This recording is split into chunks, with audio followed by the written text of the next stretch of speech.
تی مانی یا نمانی، تی محسوسوی یا نمحسوسوی، تا باندې حمله شوی ده، تا نوی نسل باندې حمله شوی ده، تا ینگ جنریشن باندې حمله شوی ده، تا تهجم فرهنگی ثقافتی الغار زد کی یہ آر یو انسان دوی ذمہ داری دی. ایوه بیرونی ذمہ داری ده تا چردیوالین بهار ستک استاز زمینداری ملای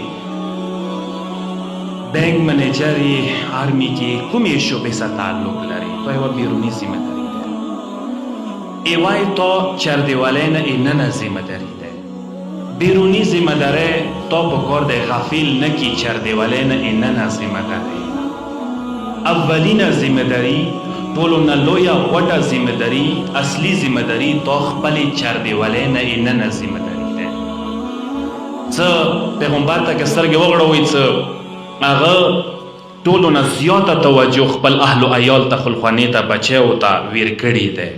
باوجود دا څه پیغمبر اکرم انټرنیشنل لیول باندې ذمہ دار و وکانه رسولا نبیا. هغه ته رسالت و نبوت غوندې عهده یې مټو باندې وه خو دې په باوجود وکانه یامر اهله بالصلات هغه به خپلې خلخوانې ته امر بالمعروف یا خلخوانې څه کومه ذمہ داري و هغه به ډېره ښه طریقې ساده کوله. اندیشان سره قرآن کې راغلی دي وقل لازواجک و بناتک و نساء المؤمنین. ای حبیبه دمو اول تخپلو نونو خلخوانې ته ویا امر وکه اول دغو ذمہ دار یې و نساء المؤمنین ورسته درجې کې بعد والا مرحلې کې ته بیا د مؤمنانو حوالې سره ذمہ دار یې هغوی ته بیا امر وکه. دا ډېره مهمه یوه مسله ده. انسان ځنه وخت کې بیرونی ذمہ داری واجې نه بیرونی مشغلې او مصروفیات واجې نه خپله ابتدایي اولی اصلي ذمہ داری په ویر کې یا د غافل شي ونه یا د سستۍ شکار شي دې واجې نه ډېرو غټو مشکلاتو سره انسان بیا روبرو کېږي.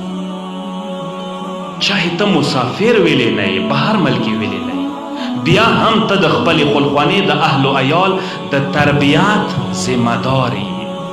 تا نه پوښتنه کېږي قرآن مجید کې ویلي چې قو انفسکم و اهلیکم نارا. تاسو ځانه وساتئ جهنم نه خلخوانه جهنم نه وساته. دا تا ذمہ داري ده. دا صرف منبر ذمہ داری نه ده.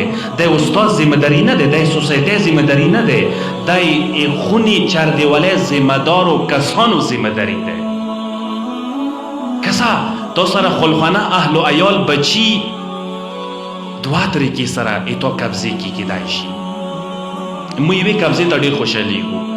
یو وارې بچي تو سره چردیوالۍ نه یې نه دي کوټې نه یې نه دي فزیکلي جسماني طور سره ته دې ته ډېر خوشحالې چې بچي بس ما سره دي که خلخانه ما سره دی که دا فزیکلی جسمانی سات ہونا سرا شولا توسا شولا دا مهمه نه ده.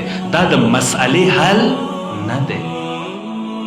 دینا پورته پکار ده فزیکلی نه فکری حواله سره نظریه حواله سره زړه دل او دماغ حواله سره خلخانه اهل و عیال پکار ده. توسه یغه سوچ یغه فکر یغه نظریه یغه زړه کې چې تیریږي یغه دماغ کې چې تیریږي دا پکار ده تو قبضه دا تا کنټرول کی دا تا اختیار کی وی دا تا سلاس کی وی علی خلقنا تا سلاس کی وی وگرنه ډیره ظالمه زمانہ ماډرن زمانہ څه ده دا ډیره پیچیده د دوره پیچیده زمانہ ده چې مو باندې یلغار شوه مو تهجم فرهنگی ثقافتی یلغار زد کیو تی معنی یا نمانی تی محسوسوی یا نمحسوسوی تا باندې حمله شوی ده.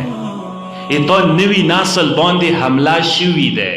تا ینگ جنریشن باندې حمله شوی ده. تا تهجم فرهنگی ثقافتی الغار زد کی ہے. ایدی مقابله ایدی ډیفنس ایدی د پارا پروګرام پلانینګ کول ضروری دي. اولینو ضروریاتو نه دی چې ته د پلانینګ وکړي سوچ وکړي کم از کم که بهر کلی وطن سوسایټۍ به هر حوالې سره ته ذمہ داری نشي نباو کولی، کم از کم خپلې چاردیوالۍ ذمہ داری ته پکار دی نباو کې، خطرې کې سره انجام کې.